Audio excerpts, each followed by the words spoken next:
Oke, selamat malam Ibu Bapak dan teman-teman sekalian. Sampai ketemu lagi ya kita di Jazz yang ke-102. Dan pada malam hari ini kita akan membahas mengenai bagian para imam dan janji Allah untuk mengutus seorang nabi. Kita masih membahas kitab Ulangan dari bab 18 sampai Ulangan bab 19. Sebelum kita mulai pengajaran, kita akan berdoa terlebih dahulu. Dalam nama Bapa dan Putra dan Roh Kudus. Amin. Allah pencipta segala sesuatu, sumber terang dan kebijaksanaan yang sejati. Asal mula segala makhluk, curahkanlah seberkas cahayamu untuk menembus kegelapan akal budiku. Ambillah dariku kegelapan ganda yang menyelimutiku sejak lahir, suatu ketidakmengertian karena dosa dan ketidaktahuan. Berilah kepadaku pengertian yang tajam dan ingatan yang kuat, dan kemampuan untuk memahami segala sesuatu dengan benar dan mendasar. Karuniakanlah kepadaku talenta untuk menjelaskan dengan tepat dan kemampuan untuk mengutarakannya dengan seksama, luwes, dan menarik. Tunjukkanlah bagaimana aku memulainya, arahkanlah perkembangannya, dan bantulah sampai kepada penyelesaiannya. Kumohon ini demi Yesus Kristus Tuhan kami.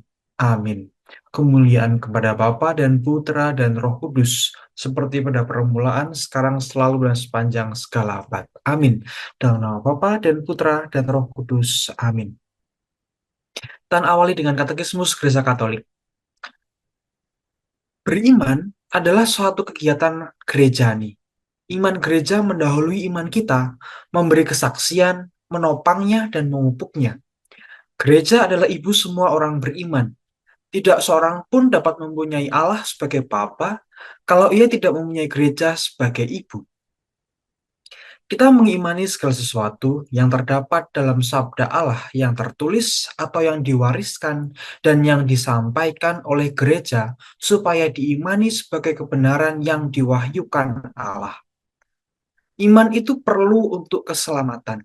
Tuhan sendiri berkata, siapa yang percaya dan dibaptis akan diselamatkan, tapi siapa yang tidak percaya akan dihukum. Iman adalah prarasa dari pengetahuan yang akan membuat kita bahagia dalam kehidupan yang akan datang.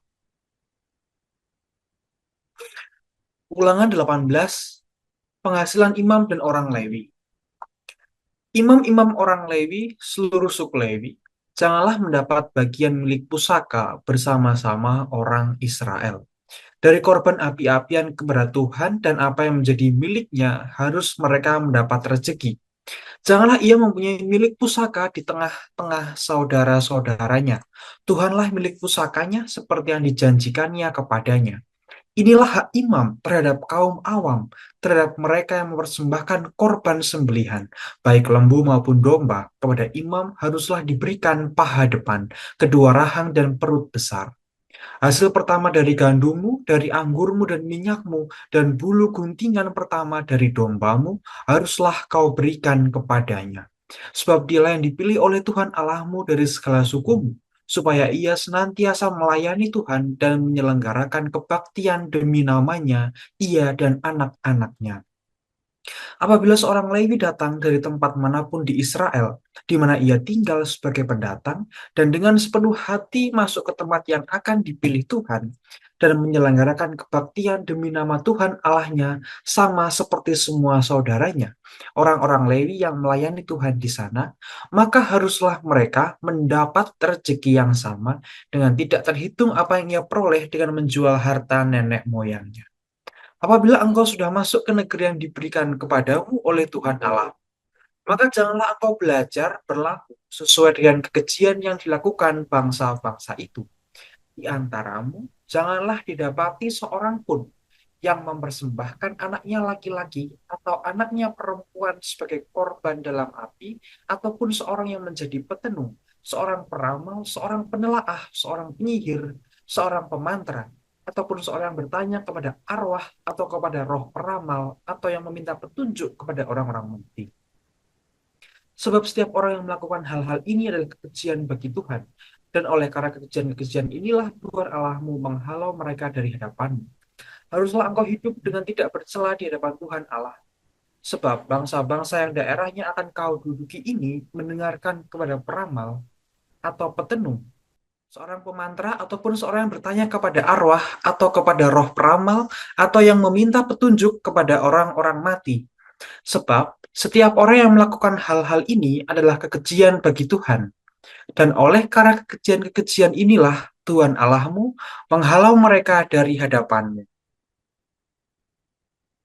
Haruslah engkau hidup dengan tidak bercela di hadapan Tuhan Allahmu. Sebab bangsa-bangsa yang daerahnya akan kau duduki ini mendengarkan kepada peramal atau petenung, tapi engkau ini tidak diizinkan Tuhan Allahmu melakukan yang demikian.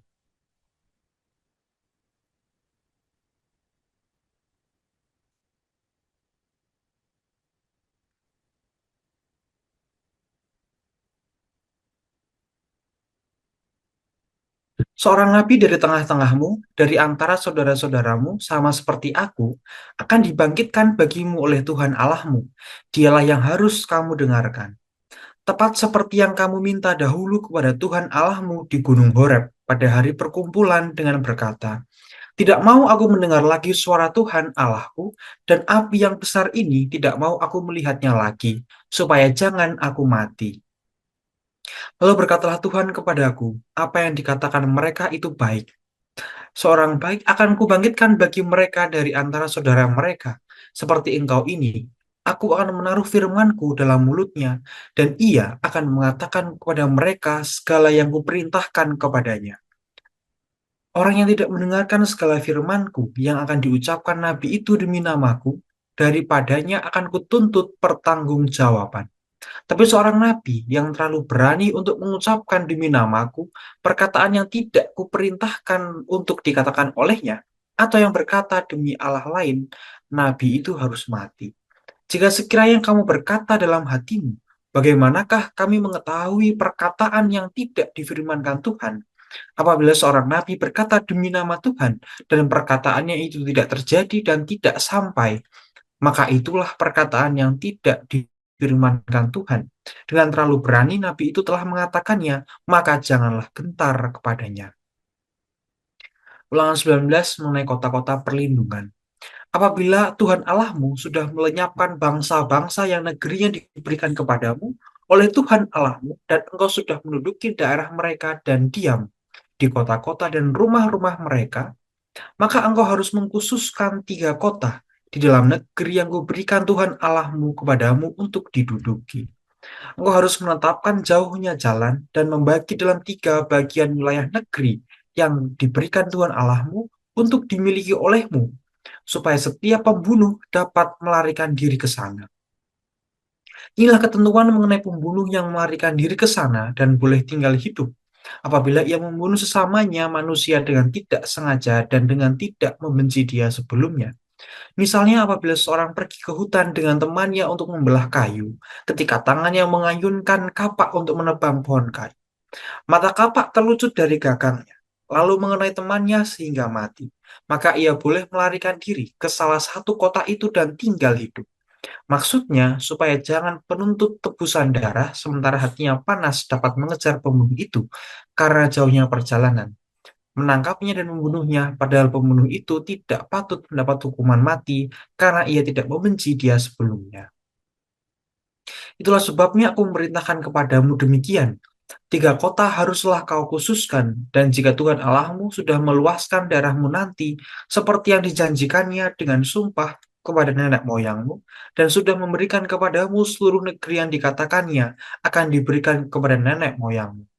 Apabila engkau melakukan dengan setia perintah ini yang kusampaikan kepadamu pada hari ini dengan mengasihi Tuhan Allahmu dan dengan senantiasa hidup menurut jalan yang ditunjukkannya, maka haruslah engkau menambah 3 kota lagi kepada yang 3 itu, supaya jangan tercurah darah orang yang tidak bersalah di negeri yang diberikan Tuhan Allahmu kepadamu menjadi milikmu dan hutang darah melekat kepadamu.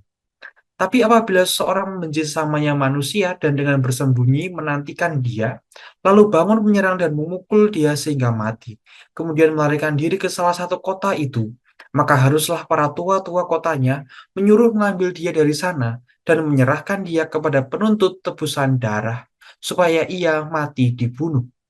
Janganlah engkau merasa sayang kepadanya, demikianlah harus kau hapuskan darah orang yang tidak bersalah dari antara orang Israel supaya baik keadaan.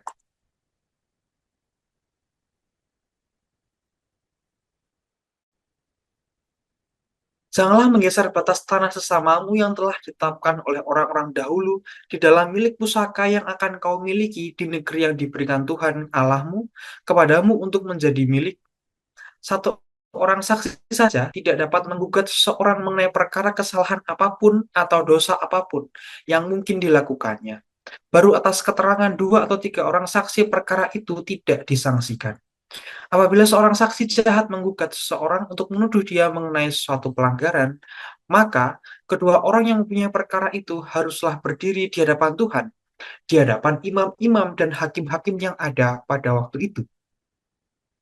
Maka hakim-hakim itu harus memeriksanya baik-baik. Dan apabila ternyata bahwa saksi itu seorang saksi dusta dan bahwa ia telah memberi tuduhan dusta terhadap saudaranya, maka kamu harus memperlakukannya sebagaimana ia bermaksud memperlakukan saudaranya. Demikianlah harus kau hapuskan yang jahat itu dari tengah-tengahmu. Maka orang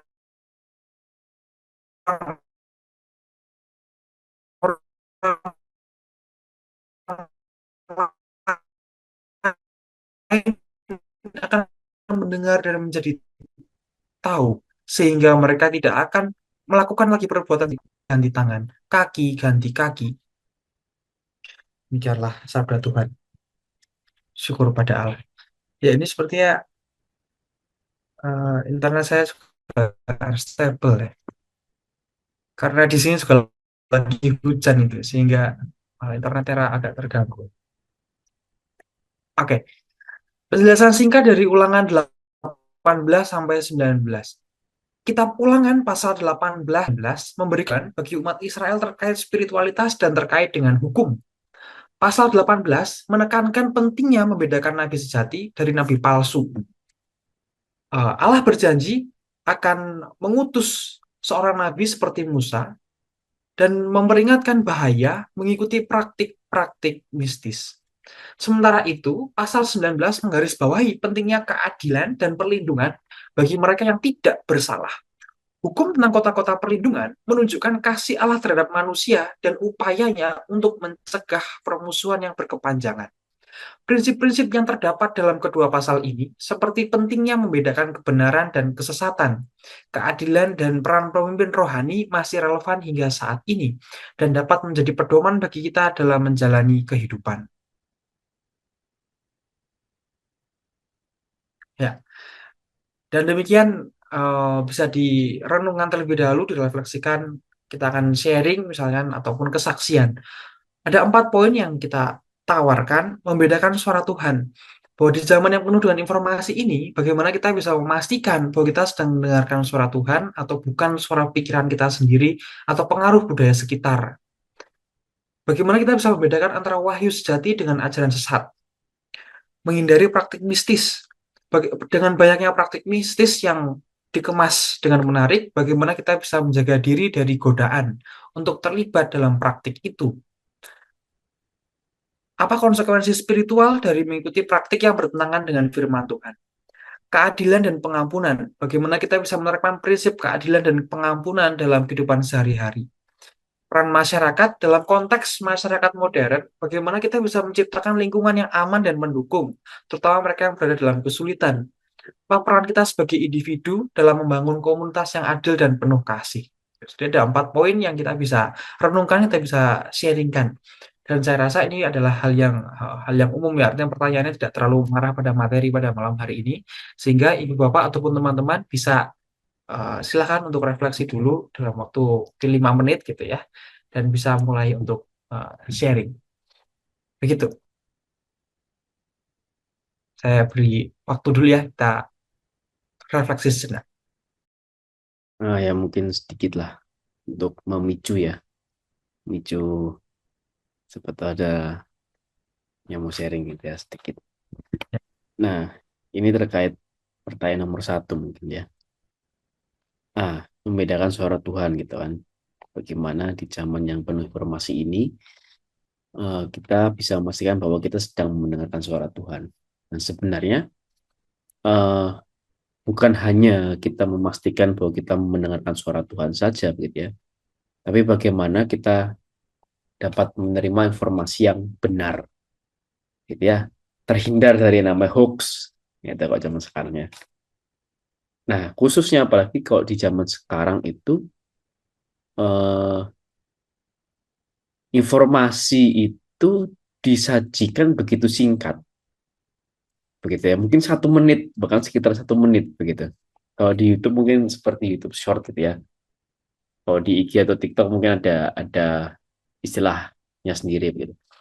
Nah, jadi informasi itu disampaikan sekitar 1 menit, kurang lebih, yang dimana akhirnya orang itu, kita itu tidak bisa mengcross check gitu ya, kita tidak bisa tahu secara pasti informasi ini benar atau salah. Nah, itu yang juga sedikit mengerikan sebenarnya, gitu ya. Jadi ada beberapa dampak buruk juga sebenarnya dengan munculnya informasi singkat ini, gitu ya. Bahwa yang pertama, orang tidak bisa mencerna dengan baik informasi ini benar atau salah, karena argumen yang disampaikan pada dalam informasi tersebut pasti terbatas, hanya 1 menit, gitu kan. Mau bagaimana menyampaikan argumen yang panjang kan tidak mungkin. Itu yang pertama. Terus yang kedua, akhirnya menyebabkan orang itu hanya bisa fokus jadi batas fokusnya semakin kecil, semakin pendek, gitu ya. 1 menit ganti, 1 menit ganti, 1 menit ganti, gitu. Jadi ini menyebabkan, mungkin akhirnya beberapa studi mengatakan ini menyebabkan generasi yang baru ini susah sekali untuk fokus, gitu. Bahkan ketika video itu hanya baru 10 detik dan tidak menarik, gitu ya, di skip langsung. Ya, jadi terlalu cepat sekali untuk akhirnya melewatkan informasi. Nah, ini yang sebenarnya juga menjadi uh, apa ya, mungkin concern begitu ya bagi kita semua, begitu. Bagaimana bahwa tidak semua informasi di zaman sekarang itu bisa kita langsung percayai sebagai suatu kebenaran, gitu. Ini bukan hanya terbatas dalam masalah beragama saja, begitu, tapi dalam banyak hal, dalam masalah kesehatan, dalam masalah ekonomi, dalam masalah politik kita apalagi, gitu ya. Nah, itu hal yang perlu juga kita kita pikirkan seperti itu ya. Mungkin itu sedikit saja sharingkan terkait apa kekhawatiran terhadap perkembangan informasi di zaman sekarang. Hal ini bukan berarti saya menentang berbagai bentuk ini ya, berbagai bentuk perkembangan teknologi informasi ya, karena kebetulan saya juga bekerja di bidang teknologi informasi begitu. Jadi saya tidak menentang hal ini, cuman hal ini kita perlu menyikapi hal ini dengan sangat bijak. Nah, paling sedikit sharing dari saya. Terima kasih, mau silakan yang lain yang mau sharing. Thank you, Kak Bertus. Kalau ada seri yang lain dari Ibu Bapak, teman-teman sekalian, dipersilahkan ya.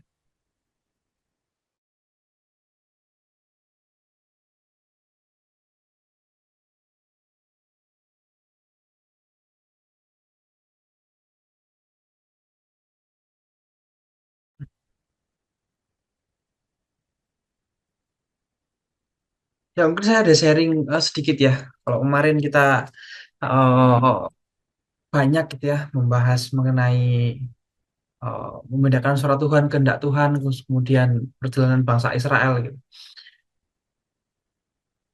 Dari pertanyaan penonton sharing singkat ini, saya ingin sharingkan tuh begini. Dulu tuh saya pernah ya, pernah pernah ingin untuk menjadi seorang pastor gitu. Pernah ingin menjadi seorang pastor. Dan pada akhirnya tahun 2020 itu saya mengikuti satu program Yesuit yang namanya Prompang atau Promosi Panggilan. Promosi Panggilan itu em, memang memang pada akhirnya kalau seandainya lulus dari Prompang itu bisa bisa solisitasi terus kemudian jadi masuk ke Yesuit gitu. Tapi tujuan seaslinya Perompang itu adalah menemukan panggilan, panggilan yang yang yang diberikan Tuhan dalam setiap manusia. Dan itu unik gitu.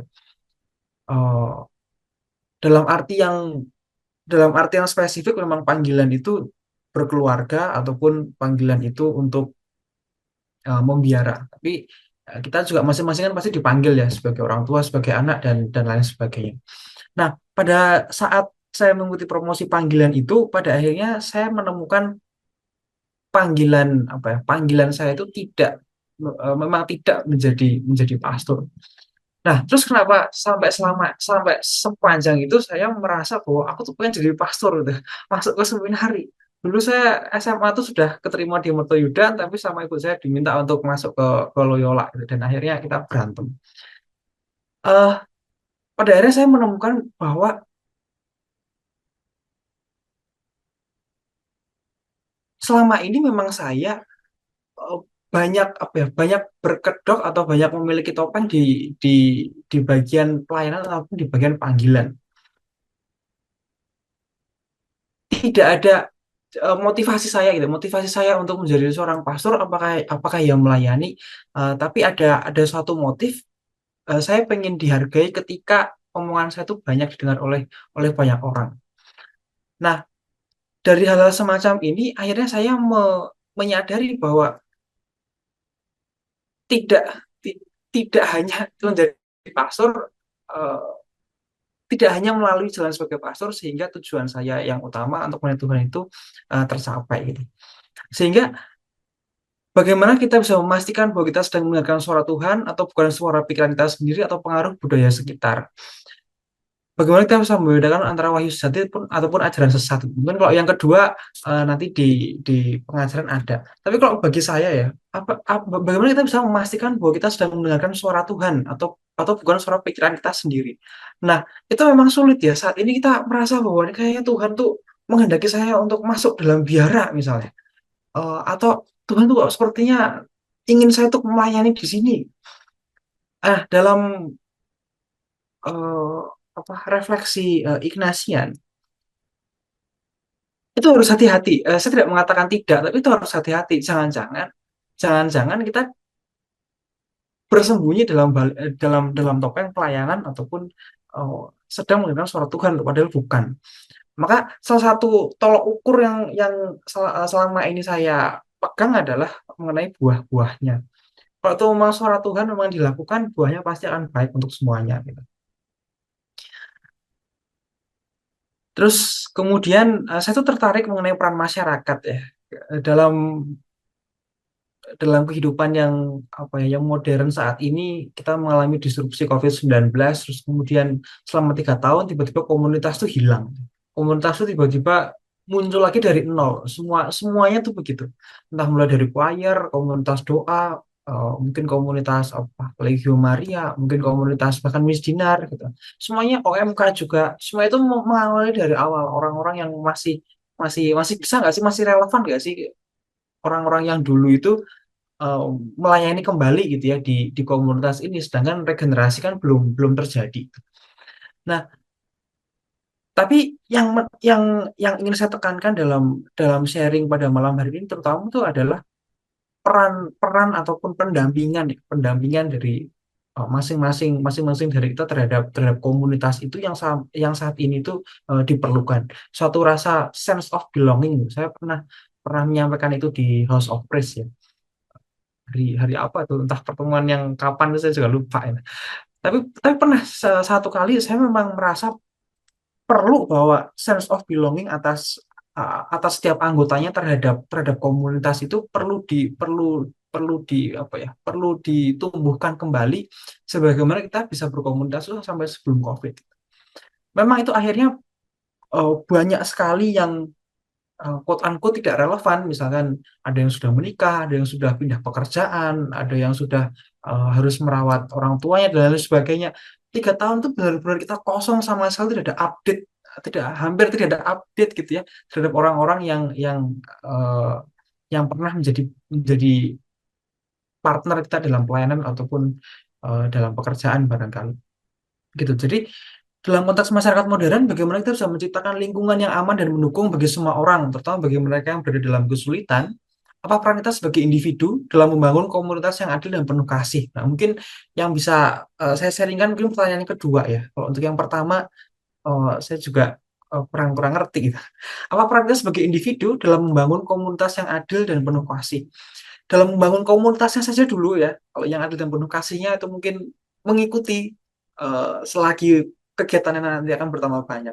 Yang pertama, kita sebagai individu mesti punya kesadaran yang penuh atas atas belonging gitu ya, atas suatu pemilikan, atas suatu kita memang ingin involve, terlibat dalam dalam komunitas ini sehingga ini bisa berjalan gitu. Dan sampai saat ini saya masih kita gitu ya, kita berempat, saya masih di jazz ini, di eh, apa pertemuan tiap tiap Kamis, tiap 2 Kamis ini pasti ada dari eh, ibu bapak dan teman-teman sekalian yang masih masih setia, sehingga sesi jazz ini pun masih sampai di episode yang ke 102. Ya, gitu aja kalau dari saya. Silakan ibu bapak teman-teman kalau ada yang mau menambahkan ya. Oke, kalau tidak ada, kita masuk mulai pada materi ya, yang akan dibawakan oleh Ko Ricardo dan juga Mas Bertus nanti di bagian yang kedua. Silakan dari Ko Ricardo ya. Iya, terima kasih Leo. Eh, saya harap suara saya kedengaran cukup jelas. Em, Selamat pagi teman-teman. Selamat datang dan tadi udah banyak kita mengawali chess pada malam hari ini dengan banyak sharing yang luar biasa ya tadi ya. Yang eh, aku cukup menarik juga tuh dari ada sense of belonging itu rasanya emang sangat relevan apalagi di zaman sekarang ini. Oke, teman-teman, kalau tadi teman-teman masih mengingat tadi ada penjelasan singkat bab 18 itu eh, membahas dua hal besar. Hal pertama adalah penghasilan imam dan orang Lewi, dan nantinya kita akan membahas soal yang eh, tenung-tenung, atau kalau mungkin teman-teman ngikutin trennya sekarang ada yang apa berani nantangin dukun cuma nggak kena. Terus juga sebelum itu ada juga yang cukup terkenal karena syutingnya di gereja Katolik Laurentius untuk salah satu film yang cukup cukup viral ya di kalangan kita umat Katolik ya. Oke, mari sebelum masuk ke sana lebih lagi yuk kita sedikit bahas-bahas yuk soal imam dan orang Lewi. Next. Iya, teman-teman, emang ini bagian ini berisi 8 ayat saja, dan aku ingin memaparkan kembali sebetulnya imam dan Lewi ini itu apa ya teman-teman. Mungkin kalau teman-teman masih ingat, imam dan Lewi ini adalah orang-orang yang dikhususkan Tuhan untuk eh, melakukan pekerjaan di bait Allah secara penuh, atau sebutannya full time teman-teman. Jadi di antara 12 suku Israel teman-teman, suku Lewi lah yang dipilih secara khusus supaya ini ada dari 12 suku itu ya, satu suku ini yang kamu melayani di kemah sucinya Tuhan, yang ngurusin kayak kalau sekarang tuh bahasanya ya ada yang di ada yang dikhususkan ke Jesuit, ada yang dikhususkan ke biara mana gitu ya. Dan emang kerjanya tuh nggak ada sampingannya gitu teman-teman, nggak ada yang nyamping ngambil side job apa gitu ya.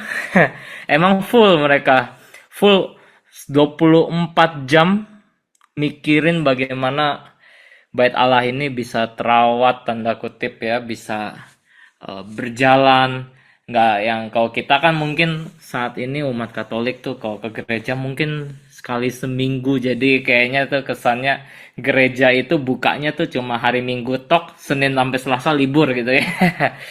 Tapi kenyataannya kalau teman-teman perhatikan ya, gereja gereja pun membuka pintu 24 kali 7 hari teman-teman. Ya mungkin nggak 20, ya 24 jam, masa jam 2 pagi ke gereja. Tapi tidak menutup kemungkinan demikian gitu. Ini sama juga dengan orang Lewi pada zaman itu. Jadi mereka karena dikhususkan untuk melakukan pekerjaan Allah, maka mereka tidak eh, bukan maka ya, tapi lebih ke arah emang tidak mendapatkan warisan tanah seperti suku sesamanya. Jadi mereka ya nggak, kalau misalkan kayak suku Ruben dapat di tanah sebelah sebelah mana, kalau di suku Yehuda ada di eh, bagian selatannya Israel pada saat itu, terus suku Efraim ada di utara. Jadi itu suku Lewi tidak ada, teman-teman. Kalau teman-teman memperhatikan peta bangsa Israel, teman-teman kalau mungkin pernah iseng-iseng buka halaman-halaman terakhirnya Alkitab kita, kan itu ada peta tuh. Nah, di situ di digambarkan dengan jelas pembagian-pembagian suku bangsa Israel. Nah, sehingga pertanyaannya seperti ini, teman-teman. Lah, terus kalau misalkan kalau tidak punya warisan tanah, berarti mereka nggak ada bisa mendapatkan penghidupannya dong gitu ya. Uh, karena di zaman itu, teman-teman, tanah itulah yang tanda kutip pekerjaan yang lazim dilakukan oleh orang-orang yang menetap nantinya. Jadi ya kalau nggak ada tanah ya tidak bisa bercocok tanam, dan harusnya dari bercocok tanam inilah mereka mampu untuk menyediakan makanannya bagi keluarganya. Sedangkan ya dalam hal suku Lewi ini berarti tidak ada tuh gitu ya. Tidak sama seperti teman-teman saudara-saudaranya yang suku Yehuda, suku Benyamin, itu mereka bisa tuh bercocok tanam. Atau teman-teman masih ingat eh, kakek buyutnya Daud, Boas itu kan punya ladang gitu ya. Tapi tidak demikian untuk orang Lewi. Sedangkan kalau misalkan mereka mau, ya udahlah, tanda kutip nih, ambil sampingan nih gitu kan, ikut berladang, ya akhirnya ya nggak jadi full time lagi melayani bait Allah gitu ya. Nggak bisa. Padahal bait Allah ini perlu perlu senantiasa diperhatikan dan perlu dicurahkan dalam hal pikiran gitu. Nah, oleh karena itulah, teman-teman, di dalam bagian pertama bab 18 itulah diatur, nanti suku-suku saudara-saudara suku-suku selain Lewi inilah nanti harus menyisihkan penghasilannya untuk dipersembahkan ke bait Allah. Nantinya di dalam persembahan itu juga dibagi untuk menjadi bagiannya orang Lewi. Ada yang persembahannya langsung menjadi haknya, dan ini diatur seperti yang tadi teman-teman perhatikan. Nah, yang menjadi menarik perhatian juga teman-teman bahwa kalau kita berbicara soal persembahan, teman-teman, ini pun juga saya melihatnya ini menjadi sebuah inspirasi di gereja Katolik, teman-teman. Jadi kalau sekalipun emang imam dan kaum pastoral ini punya hak ya di dalam tanda kutip di perjanjian lama, tapi kalau di gereja Katolik ini ya makna persembahan ini dibawa menjadi lebih dalam, yaitu berdasarkan sama solidaritas dan ungkapan syukur atas perbuatan Tuhan kepada umatnya. Saya mendapati juga waktu mendalami materi ini, teman-teman, ini saya catat di poin terakhirnya ini, di Katolik itu ada 3 hal ini, teman-teman: ikhlas, bebas, dan pantas. Jadi kalau teman-teman kita udah ngikutin nih just dari berapa pertemuan kemarin kan, kesannya persembahan itu udah diatur besaran-besarannya, jumlah-jumlahnya itu udah diatur. Ada misalkan mau kasih apa per puluhan, berapa persen, berapa gram, berapa beratnya gitu. Semuanya cukup jelas gitu ya. Tapi kalau di sekarang di Katolik ini itu semuanya lebih diajak untuk, aku nggak bilang lebih apa ya, me- tidak mengurangi maksud yang ada di perjanjian lama teman-teman, tapi lebih mendalam lagi bahwa oh ya aku kasihnya tuh ya misalkan untuk eh, suatu gerakan sosial di lingkungan, misalkan ya mau ada melakukan bakti sosial ya, biasanya pasti kita akan berpikir wah ini pasti ada yang perlu lebih, ada yang kalau kita mampu dan pantas, dalam hal ini pantas, ya kita akan berikan yang terbaik lah gitu. Nggak lagi sekedar wah ya eh, pakem-pakemnya ya 10% gitu, atau cuma 100.000 gitu. Kan kayak saya termasuk orang yang dulu sempat kayak gitu teman-teman.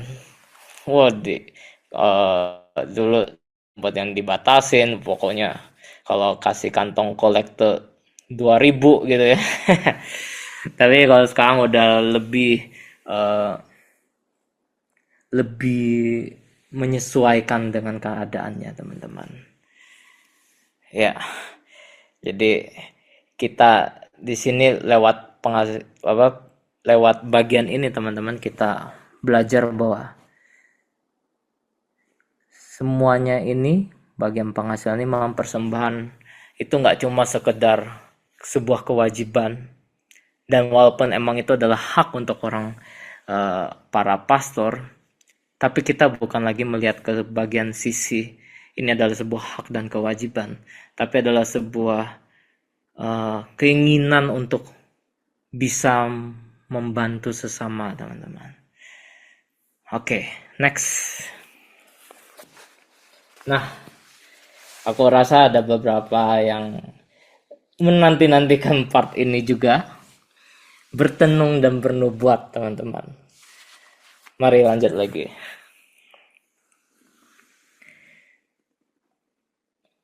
Nah, kalau tadi teman-teman memperhatikan teman-teman bertenung atau bernubuat itu, kenapa sampai si Musa itu menuliskan itu teman-teman? Gampang, ada di ayat 14 tadi teman-teman. Ya karena orang-orang yang nanti mereka akan ke Kanaan itu tuh banyak orang yang melakukan yang teman-teman kenal sekarang itu ya kayak jelangkung lah atau panggil-panggil apa tuh yang aneh-aneh lah gitu ya. Yang tanpa bermaksud menyinggung yang mana ya gitu ya, tapi pasti ada yang pakai nari-nari gitu terus nyanyi-nyanyi nggak jelas, oh datanglah gitu ya.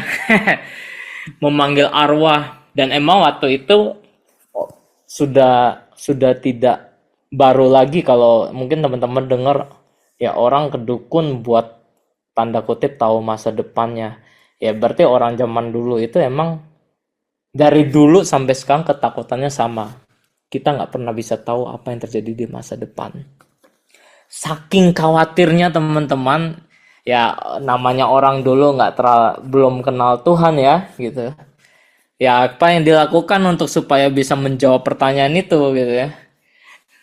Ya adalah dengan melakukan praktik mistis ini teman-teman. Ya praktik tenung ini zaman dulu dipercaya, dan ini tanpa maksud menjelekkan apa yang sudah terjadi, tapi dipercaya bahwa kalau kita bisa berhubungan dengan orang-orang arwah-arwah yang sudah meninggal, orang tersebut mungkin akan mendapatkan tanda kutip pencerahan apa yang akan terjadi di masa depannya. Nah, yang akan menjadi dampaknya apa yang terjadi? Orang zaman saat itu ya tanda kutip mengenal bahwa untuk bisa mendapatkan itu perlu harganya, dan harganya adalah anaknya yang diserahkan menjadi tumbal hidup, teman-teman. Bukan lagi cuma sekedar kayak oh lu menistakan Tuhan atau aku menjelek, ya betul, aku menjelekkan nama Tuhan dengan melakukan praktik sihir atau praktik okultisme, tapi lebih daripada itu, ini sudah menyangkut nyawa orang lain, teman-teman. Dalam hal ini nyawa anaknya sendiri yang dikorbankan. Dia rela tanda kutip membunuh anaknya supaya bisa tahu nih masa depannya bisa berhasil nggak ya, atau sekarang bahasanya nanti proyekan ini menang tender nggak ya gitu. Untuk tahu itu aku ngorbanin orang lain gitu, aku korbanin anakku sendiri gitu. Sedih ya teman-teman, sedih sih gitu. Dan ini yang juga cukup dibahas di yang teman-teman sudah tahu, film Kuasa Gelap. Wah, kalau teman-teman ada yang mungkin nonton nih Kuasa Gelap, ya ada yang udah nonton belum? Coba raise hand ya, apa kalau udah ada yang nonton. Oke, belum ada yang nonton ya berarti. Kalau ya mungkin kalau teman-teman cukup menikmati hiburan film horor, ya aku nggak terlalu berani rekomendasikan juga sih, karena aku sendiri bukan penikmat horor tapi menonton juga. Singkat ceritanya, ini juga menceritakan tentang praktik okultisme, teman-teman. Dan ini emang diambil dari inspirasi film ini diambil dari salah satu cerita nyata emang eksorsis yang terjadi di gereja Katolik, teman-teman. Oke, ya kita lanjut. Oke. Lalu apa yang ingin kita ambil dari bagian ini, teman-teman? Yang pasti adalah praktik sihir, ngomong arwah, memanggil atau bahkan meramal, teman-teman, itu pasti ditentang oleh gereja Katolik. Saya ulangi, gereja Katolik menentang terhadap tindakan-tindakan ini, teman-teman. Kalau teman-teman mungkin sekarang tahu, wah ada yang ini nih gitu ya. Atau mungkin teman-teman memperhatikan kemarin ada yang dukun gitu ya. Sudah dipastikan itu bertentangan.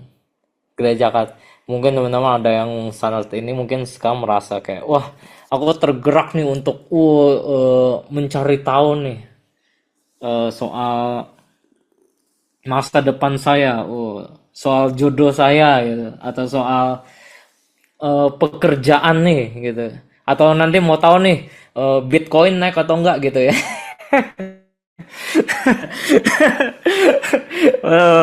Ini nanti yang situ menang Bitcoin naik nih gitu ya gitu. Bitcoin tembus $90.000 gitu. Waduh. Untuk itu teman-teman melakukan meramal, dukun, udah tidak dikehendaki Tuhan, teman-teman. Tidak, teman-teman. Tapi tidak menyangkali bahwa orang zaman itu, teman-teman, yang terjadi nih waktu tertulis di Alkitab tadi, orang zaman dulu ya emang banyak sih gitu ya. Banyak yang melakukan ini, dan itu tanda kutip ya adalah sebuah hal yang normal gitu. Kita mungkin sekarang lihatnya kayak ya orang meramal itu normal pada zaman itu, cukup apa ya bilangnya ya, cukup biasa lah kalau lihat ini lagi ngeramal tuh lagi tumbalin anak gitu ya. Karena baru dibilang sama Tuhan itu salah, baru kita guys sekarang sudah menyadari bahwa itu tidak benar gitu. Tapi zaman itu ya orang tanda kutip sudah biasa untuk melakukan apapun caranya untuk bisa mengetahui apa yang terjadi di masa depan. Nah, itu adalah sebuah concern. Kalau itu bukan sebuah concern, nggak akan ditulis di Alkitab, teman-teman. Ini adalah sebuah masalah umat dan eh, aku cukup bangga bahwa ternyata ini pun diadres sama Tuhan. Ya, mari kita lanjut. Eh, oh ya, back sedikit. Eh, aku ingin juga menekankan bahwa di KGK 2115, teman-teman, Tuhan sendirilah yang mengajak buat kita itu belajar untuk eh, menjawab bahwa eh, kita mungkin khawatir apa yang terjadi di masa depan. Mungkin bahkan saat ini teman-teman ada yang bingung, wah nanti aku di masa depan gimana ya gitu. Kan kita kalau mungkin ada yang bertanya-tanya, ada yang mungkin mulai melirik-lirik kelas akademi ups, kelas kelas akademi kripto itu guna untuk memperoleh asuransi di masa depan gitu ya. Aku ingin teman-teman mengetahui bahwa ini ditulis di KGK 2115 bahwa Tuhan sendiri pun mampu untuk menyatakan masa depan bagi umatnya. Namun, umat diajak untuk mempercayakan dan menyerahkan hidupnya kepada Tuhan. Inilah yang menjadi kekuatan kita sebagai umat Katolik, teman-teman. Bahwa kita nggak perlu ragu siapa yang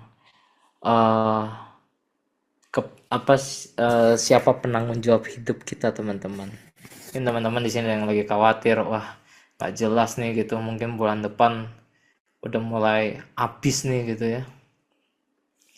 Tapi aku sekaligus ingin meneguhkan bagi teman-teman buat Tuhanlah yang akan memampukan kita, teman-teman. Dia yang akan membuka jalan untuk setiap permasalahan-permasalahan hidup kita saat ini. Next. Dan aku juga ingin berfokus kepada ayat 15 ini. Dan yang tadi teman-teman masih ingat di penjelasan singkat bahwa di bab 18 ayat 15 ini dituliskan seorang nabi dari tengah-tengahmu, dari antara saudara-saudaramu, sama seperti aku, Bapak Musa maksudnya, akan dibangkitkan bagimu oleh Tuhan Allahmu. Dialah yang harus kamu dengarkan. Dan ini ditanggapi, diresponi di dalam KGK 2953, teman-teman. Bahwa ayat inilah yang menjadi pralambang bahwa Yesus Kristuslah yang akan menjadi perantara dan berdoa syafaat bagi kita ke Tuhan, teman-teman. Luar biasa ya, teman-teman. Dan ini secara spesifik bukan banyak nabi nih, teman-teman, ditulisnya tuh. Hanya seorang, dan ini benar merujuk ke satu orang, satu pribadi. Dan yang ini diyakini oleh Gereja Katolik adalah Yesus Kristus itu sendiri. Yesus Kristus itulah yang dimaksudkan oleh Musa yang akan menjadi perantara, menjadi antaranya kita ke Tuhan, teman-teman.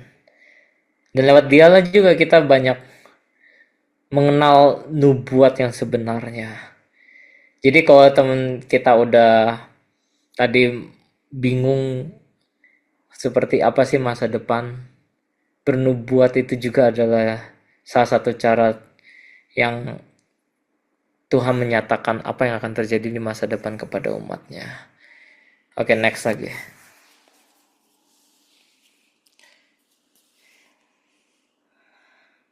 Nah, kalau memang bernubuat ini kan adalah hal-hal yang perkataan seorang nabi, apa yang akan terjadi di masa depan, dan itu eh, tidak main-main teman-teman. Nggak semua itu bisa eh, nggak semua itu bisa, harus diuji dulu teman-teman.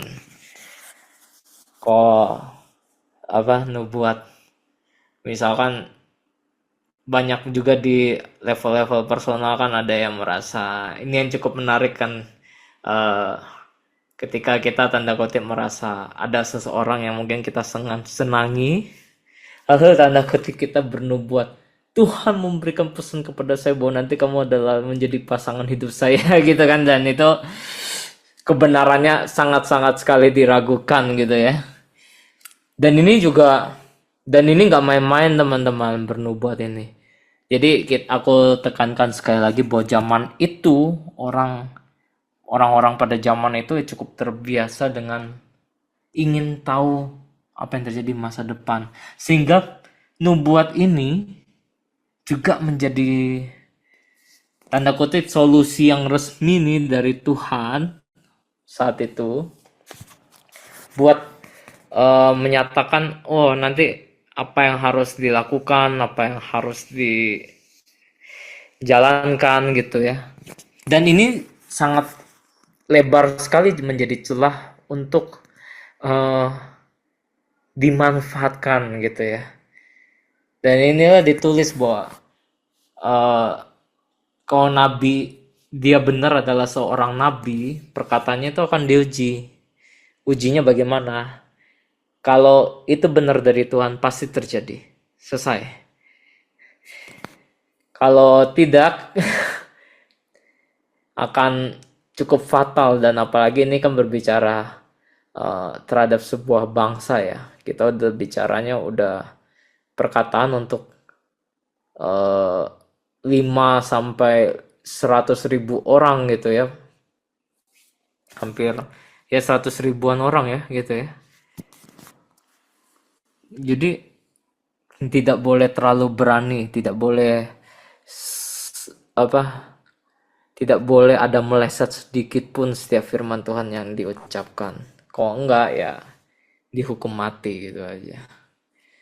Nah, nubuat yang benar tuh ya pasti semuanya diuji, dan kalau di Katolik teman-teman ini udah bentukannya cukup banyak diuji di dalam gereja, dan kita puji Tuhannya gereja Katolik kita mempunyai hierarki yang cukup jelas, sehingga ini dari paus sampai ke level Romo semuanya diperhatikan, dan setiap perkataan-perkataan, bahkan Alkitab yang tertulis di kita itu pun juga salah satu wujud bagaimana nubuat Tuhan diperhatikan dengan betul-betul teman-teman. Nah, juga aku ingin menambahkan sedikit lagi teman-teman. Oleh karena nubuat ini begitu diuji teman-teman, kita bersyukurnya banyak sekali orang-orang yang Tuhan bangkitkan di dalam gereja Katolik untuk membantu menjaga kemurnian pengajaran gereja Katolik teman-teman. Dari dulu sampai sekarang pun juga banyak juga orang yang tanda kutip berbicaranya yang wah terlalu berani ya gitu ya, sehingga mungkin kita sekarang mengenalnya dengan ajaran sesat teman-teman. Nah ini juga yang kita perlu perhatikan, dan puji Tuhannya gereja Katolik hal-hal ini banyak sekali didokumentasikan sebagai bentuk menjaga kemurnian gereja, kemurnian ajaran gereja teman-teman. So teman-teman, aku ingin menekankan lagi bahwa di dalam bertenung dan bernubuat, gereja menentang apa yang menjadi praktik mistis. Boleh next. Gereja menentang segala hal-hal bentuk cara keji tetapi juga mengajak umat untuk sepenuhnya bersandar kepada rencana Tuhan. Lalu, yang bagian pertama tadi, persembahan untuk imam dan orang Lewi adalah menjadi solusi untuk penghidupan saat mereka perlu melayani Tuhan secara penuh. Demikian teman-teman, saya berikan untuk Mas Bertus melanjutkan pengajaran yang berikutnya. Terima kasih. Oke, terima kasih, Ricardo. Nah, ini malam hari ini kita akan membahas supaya terkait kota-kota perlindungan, yang dimana kota-kota perlindungan ini sebenarnya sudah pernah dibahas ya di beberapa pertemuan sebelumnya. Next. Nah, ini pernah dibahas dalam bilangan pasal 35. Ya, jadi di kitab bilangan pasal 35 bulan Agustus ya. Itu sudah pernah dibahas terkait kota perlindungan. Maka malam hari ini kita akan review saja ya. Next.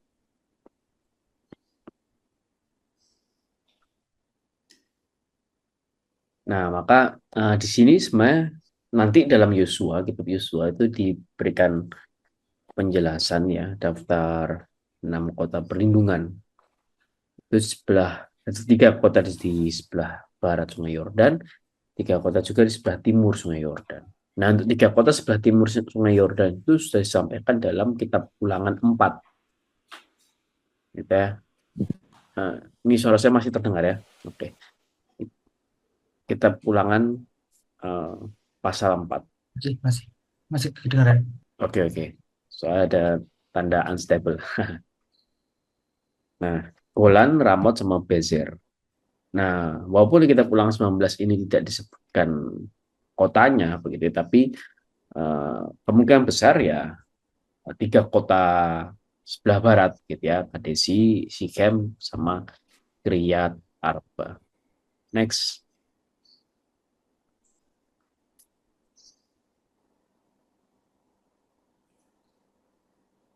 Next.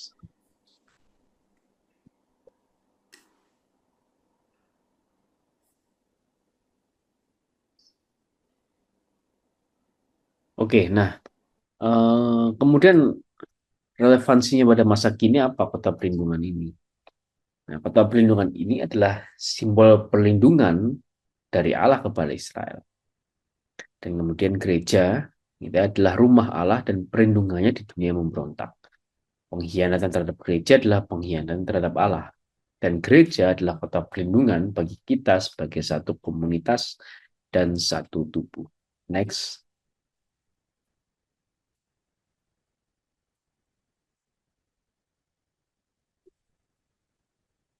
Nah, kota perlindungan didirikan untuk menyediakan perlindungan bagi orang yang telah membunuh dengan tidak sengaja. Akan menghukum mati seorang pembunuh, akan mencemarkan dan menajiskan negeri. Gereja sebagai komunitas adalah kota perlindungan bagi umat masa kini. Nah, kota perlindungan ini nanti akan ada hubungannya dengan pembahasan selanjutnya, gitu ya, terkait saksi 2 atau 3 orang, hal saksi, gitu ya. Jadi ini kota perlindungan ini itu melindungi orang yang membunuh dengan tidak sengaja. Tadi misal sudah dibacakan dalam ayat, misal ketika orang itu melakukan pekerjaan berat begitu ya, entah menggunakan kapak atau menggunakan cangkul gitu misal. Kemudian tanpa sengaja ketika dia sedang melakukan pekerjaannya, mata kapaknya itu terlempar dan mengenai orang lain. Dan orang yang terkena itu kemudian meninggal. Nah, maka kan sebenarnya orang ini kan membunuh tanpa sengaja. Nah, orang yang membunuh tanpa sengaja ini bisa lari ke kota perlindungan untuk melindungi dirinya. Gitu ya. Jadi melindungi dirinya dari suatu dendam. Gitu. Karena pasti orang yang meninggal, entah kerabatnya atau sahabatnya, keluarganya, itu pasti kan akan sedikit banyak akan ada dendam lah. Karena orang yang dia cintai meninggal walaupun tanpa sengaja, dan kemungkinan orang itu akan menuntut darah. Kemungkinan orang itu akan membalas untuk membunuh orang yang tanpa sengaja membunuh tadi. Nah, maka orang itu bisa lari ke kota perlindungan untuk melindungi dirinya sendiri. Oke, next. Nah, kita ini yang mungkin sedikit agak panjang ya, tapi juga nggak panjang sekali. Nah, dari hal saksi ini menarik sekali sebenarnya. Next. Jadi, ini ada hukum yang menyatakan ketika seseorang itu menuduh orang lain bersalah, maka paling tidak itu diperlukan dua saksi, paling minimal dua saksi. Lalu dalam terjemahan baru lebih spesifik dikatakan dua atau tiga saksi, tapi minimal dua saksi. Nah, kenapa minimal dua saksi? Ini untuk menghindari tuduhan palsu. Begitu ya. Jadi harus ada minimal dua saksi untuk menghindari tuduhan palsu. Gitu. Karena bahaya kalau hanya ada satu saksi itu bisa disalahgunakan. Dan kesaksiannya juga tidak sah, tidak kuat. Begitu kan. Cuma ada satu saksi bagaimana mau menghukum seseorang gitu kan. Apalagi kalau misal hukumannya dituntut adalah hukuman mati, itu kan lebih mengerikan lagi. Kalau yang ternyata yang bersaksi hanya satu orang, gitu ya. Nah, maka diperlukan minimal dua saksi. Next.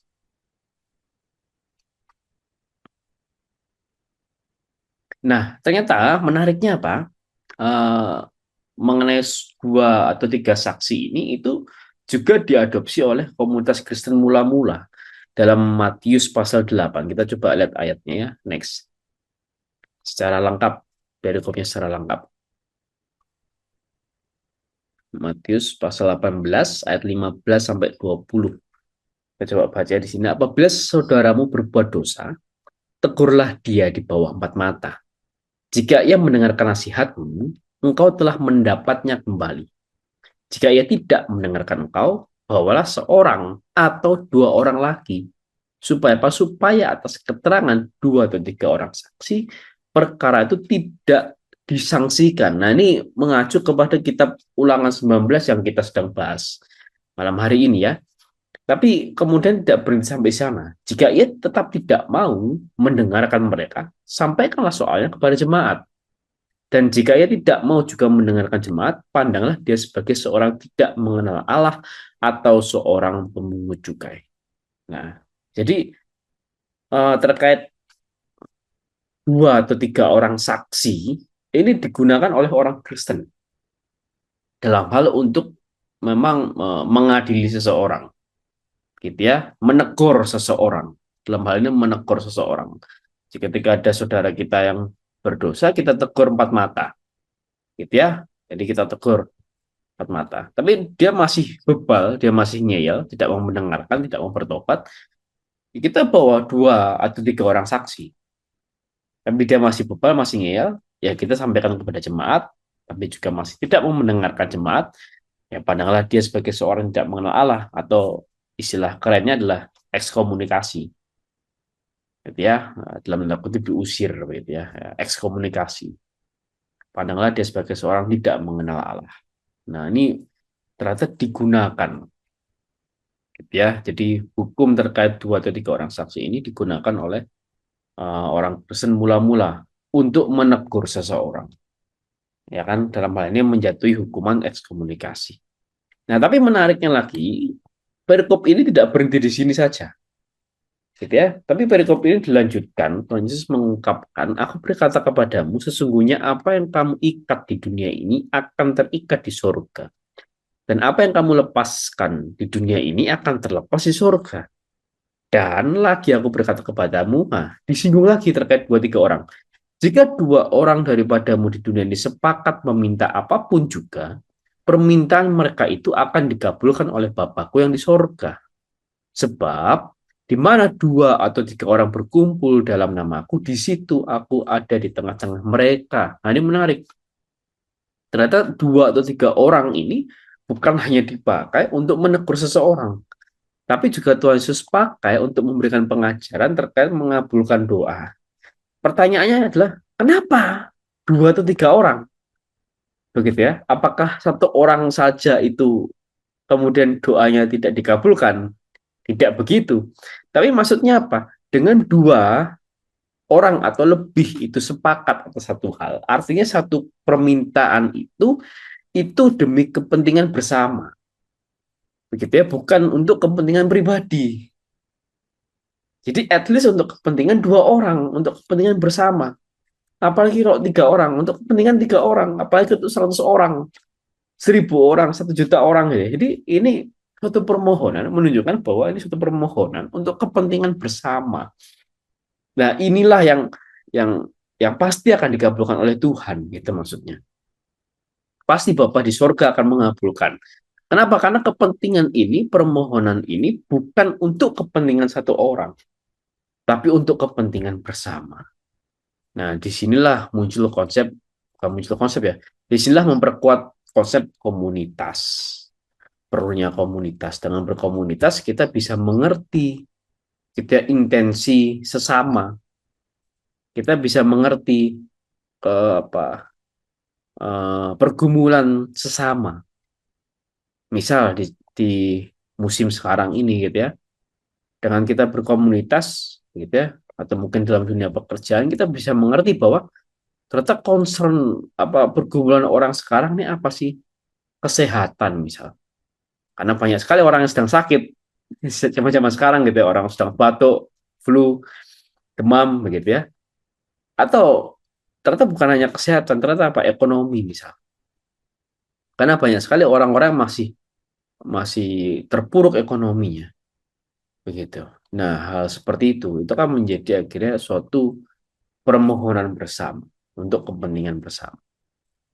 Nah, itu saksi 2 atau 3 orang. Next. Nah, kemudian, ini juga satu hukum yang kita juga familiar ya dengan ini, yaitu apa mata ganti mata, gigi ganti gigi. Ya, jadi para hakim harus menyelidiki perkara itu dengan teliti, dan kalau ternyata orang itu memfitnah sesamanya orang Israel, nah, ini saya kembali lagi bahwa kenapa perlunya saksi 2 atau 3 orang itu untuk menghindari ini, untuk menghindari fitnah, karena fitnah ini mengerikan sekali. Fitnah ini bisa membunuh nyawa orang yang tidak bersalah, begitu ya. Bisa menghukum seseorang yang tidak bersalah, itu kan mengerikan sekali. Bahkan dalam dalam konsep peradilan begitu ya, para hakim itu punya punya moto bahwa lebih baik saya membebaskan 100 orang yang bersalah daripada harus menghukum 1 orang yang tidak bersalah. Itu menunjukkan bahwa betapa zolimnya, betapa jahatnya ketika kita menghukum orang yang tidak bersalah. Itu maksudnya. Dan fitnah itu menyebabkan itu.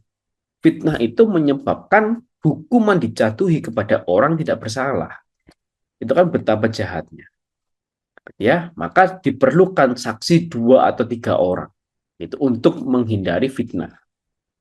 Nah, maka di sini katakan kalau ternyata ya terbukti orang itu memfitnah sesamanya, ia harus menjalani hukuman yang dimaksudkan untuk lawannya itu. Dengan demikian kamu memberantas kejahatan itu. Semua orang akan mendengar tentang hal itu dan menjadi takut. Sehingga tidak ada lagi yang berbuat sejahat itu. Ya, ini saya pakai terjemahan bahasa Indonesia masa kini untuk memberikan suatu penegasan-penegasan yang penting ya. Sehingga tidak ada lagi yang berbuat sejahat itu. Jangan kasihan dalam perkara-perkara semacam itu. Jadi jangan kasihan dengan perkara memfitnah karena memang sejahat itu. Hukumannya berupa apa?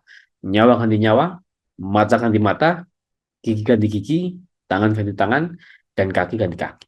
Jadi semengerikan itulah hukuman yang dijatuhi kepada seseorang memfitnah. Kenapa? Karena memfitnah itu sejahat itu memang. Nah, itu yang perlu kita ingat. Gitu ya. Jadi satu teguran juga bagi kita, ya ini mengingatkan kita untuk jangan sampai kita memfitnah seseorang. Betul ya. Dalam dunia pekerjaan, tanpa disadari orang melakukan ini sebenarnya. Ya, maksudnya bagaimana? Di dalam dunia pekerjaan, kadang orang itu tidak mau bertanggung jawab atas sesuatu hal, akhirnya dia mengarahkan tanggung jawabnya kepada orang lain. Suatu pekerjaan nggak beres, kemudian ditanya sama atasannya, ini kenapa nggak beres? Siapa yang bertanggung jawab? Orang yang seharusnya bertanggung jawab malah mengatakan, oh bukan saya Pak, tapi itu karena si B melakukan ini itu. Jadi menuduh orang lain supaya dirinya tidak terkena hukuman. Nah, ini tanpa kita sadari, mungkin kita melakukan itu dalam kehidupan sehari-hari. Jadi kita mengoper kesalahan yang padahal seharusnya kita terima. Begitu ya. Nah, maka hukumannya dibuat sebegitu keras supaya apa? Tadi sehingga tidak ada lagi yang berbuat sejahat itu. Gitu ya. Nah, maka gini, jauh dari menunjukkan mentalitas pendendam dan biadab seperti yang sering dituduhkan, hal itu merupakan upaya untuk menerapkan prinsip keadilan pada dendam pribadi yang tidak terkendali atau dendam kesumat. Nah, dendam kesumat ini bisa menyebabkan orang memfitnah orang lain. Begitu ya. Jadi eh, kota perlindungan, nah kembali lagi pada kota perlindungan, ada supaya apa? Supaya orang itu bisa selamat dari yang namanya dendam kesumat ini, begitu ya. Dan hukum terkait apa 2 atau 3 orang saksi itu dibuat supaya apa? Supaya dendam kesumat ini nggak ada. Kalau cuma 1 orang kan dia bersaksi sendirian dan dia begitu dendam dengan orang itu kan bisa saja satu saksi ini memfitnah orang itu, gitu ya. Nah, dan hukum yang begitu keras ini juga untuk menghindari adanya dendam kesumat. Nah, ini berbahaya sekali. Nah, pada saat yang sama, moralitas Kristen harus membuat tuntutan yang jauh lebih tinggi. Matius 5:38, kita coba baca next. Nah, mungkin ini kita sudah sering ya mendengarnya.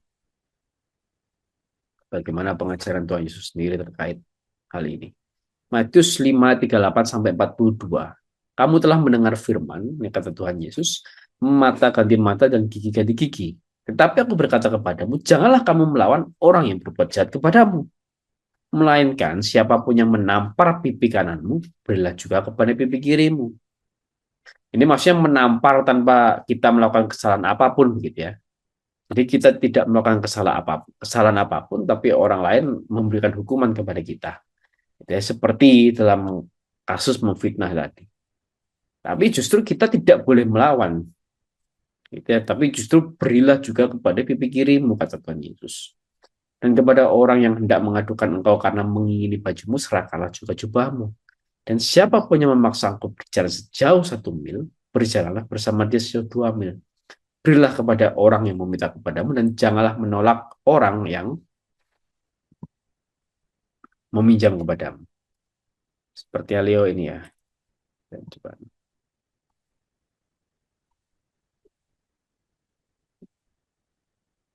Sorry. Oke, siap. Nah, terima kasih. Nah, Tuhan Yesus memakai ayat dalam Ulangan 19 ini untuk memberikan pengajaran itu. Ketika kita mungkin uh, difitnah begitu, atau kita uh, menderita atas sesuatu hal yang bukan karena kita, bukan karena kita melakukan kesalahan, gitu ya. Nah, maka apa yang Tuhan Yesus ajarkan? Jangan membalas. Jangan kamu melawan orang yang berbuat jahat kepadamu. Nah, jadi ada satu moralitas yang lebih tinggi yang Tuhan Yesus ajarkan, suatu standar yang lebih tinggi yang Tuhan Yesus ajarkan di sini. Next. Nah, maka di sini kita belajar tentang apa? Hukum tentang 2 atau 3 orang sebagai saksi dan mata ganti mata diterapkan untuk menghindari tuduhan palsu karena dendam kesumat. Nah, tentang 2 atau 3 orang sebagai saksi itu diadopsi oleh komunitas Kristen mula-mula untuk menegur saudara yang berbuat dosa dan hal pengabulan doa. Nah, firman Tuhan Yesus, janganlah kamu melawan orang yang berbuat jahat kepadamu, melainkan siapapun yang menampar pipi kananmu, berilah juga kepadanya pipi kirimu. Nah, ini memang pengajaran ini mudah diucapkan tapi tidak mudah dilakukan begitu ya. Karena seringkali ketika seseorang bersalah kepada kita, yang ada dalam pikiran kita adalah ya sebisa mungkin kita tidak berinteraksi dengan orang tersebut gitu ya. Kalau bahasa sekarang istilahnya toksik gitu, toksik kan. Kita menghindari kan itu kan apa? Dunia mengajarkan seperti itu begitu ya. Bahwa kita menghindarilah lingkungan yang toksik gitu ya. Lingkungan yang beracun gitu ya. Orang-orang yang toksik begitu kan. Tapi justru Tuhan Yesus mengajarkan suatu moralitas yang jauh lebih tinggi. Gitu. Suatu moralitas yang lebih mulia gitu ya. Bahwa bagaimana kita jangan melawan orang yang berbuat jahat kepada kita. Begitu. Nah, ini tentu tidak mudah begitu ya di dunia sekarang yang dimana setiap orang itu menyelamatkan diri masing-masing. Itu tidak mudah. Nah, paling gitu. Next, reviewnya belum ini ya, yang Ricardo belum ini ya, belum dimasukkan. Sebentar.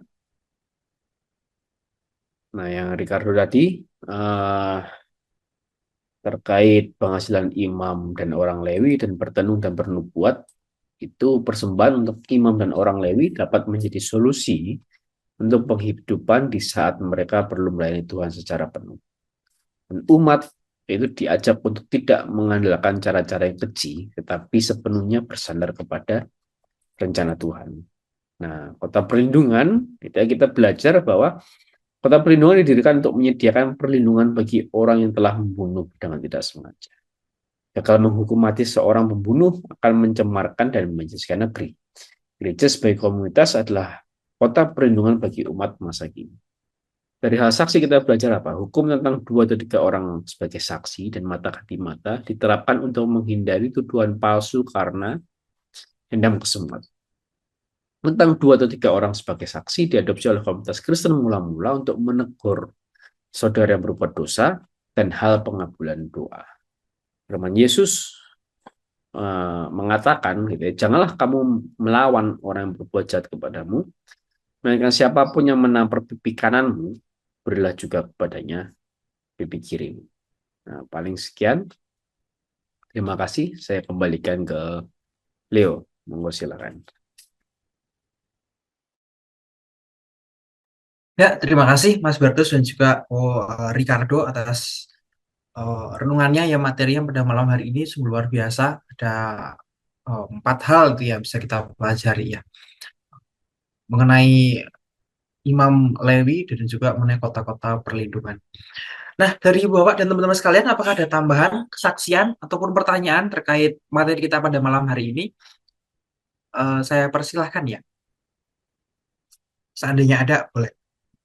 Oke, kalau nggak ada, mungkin kita tutup aja ya teman kita pada malam hari ini. Ini kontak kami, YouTube, dan juga ada Instagram, ataupun juga ada TikTok. Untuk ibu bapak, teman-teman, ada yang mau mendengarkan kembali materi Jazz pada malam hari ini, ataupun pertemuan sebelumnya, dapat disaksikan melalui YouTube. Kemudian, setiap Selasa pertama dan ketiga, pukul 19, ada persekutuan doa offline di Jalan Maulana Yusuf, nomor 5 di Kota Bandung. Kemudian, setiap Selasa kedua dan keempat, pukul 7 malam, ada doa syafaat online ya. Dan kita akan bertemu lagi di Jazz House of Praise pada tanggal 28 November. Kita akan membahas mengenai hukum perang, hak kesulungan, dan juga anak yang durhaka. Kita masih melanjutkan bab ulangan. Kita tutup pertemuan pada malam hari ini dengan doa. Dalam nama Bapa dan Putra dan Roh Kudus. Amin. Bernafaslah dalam diriku ya Roh Kudus, agar pikiranku menjadi kudus. Bertindaklah dalam diriku ya Roh Kudus, agar pekerjaanku juga menjadi kudus. Tariklah hatiku ya Roh Kudus, agar aku mencintai apa yang kudus. Kuatkanlah aku ya Roh Kudus untuk mempertahankan apa yang kudus. Jagalah aku ya Roh Kudus, agar aku selalu kudus. Amin. Tuhan Yesus Juru Selamat kami, izinkanlah kami datang kepadamu. Hati kami dingin. Tuhan, hangatkanlah hati kami dengan kasih-Mu yang tanpa pamrih. Hati kami berdosa, bersihkanlah dengan darah-Mu yang mahal. Hati kami lemah, kuatkanlah dengan roh yang penuh sukacita. Hati kami kosong, penuhilah dengan kehadiran ilahi-Mu. Tuhan Yesus, hati kami adalah milik-Mu. Milikilah hati kami selalu dan hanya untuk-Mu. Amin. Kemuliaan kepada Bapa dan Putra dan Roh Kudus, seperti pada permulaan, sekarang, selalu, dan sepanjang segala abad. Amin. Dalam nama Bapa dan Putra dan Roh Kudus. Amin.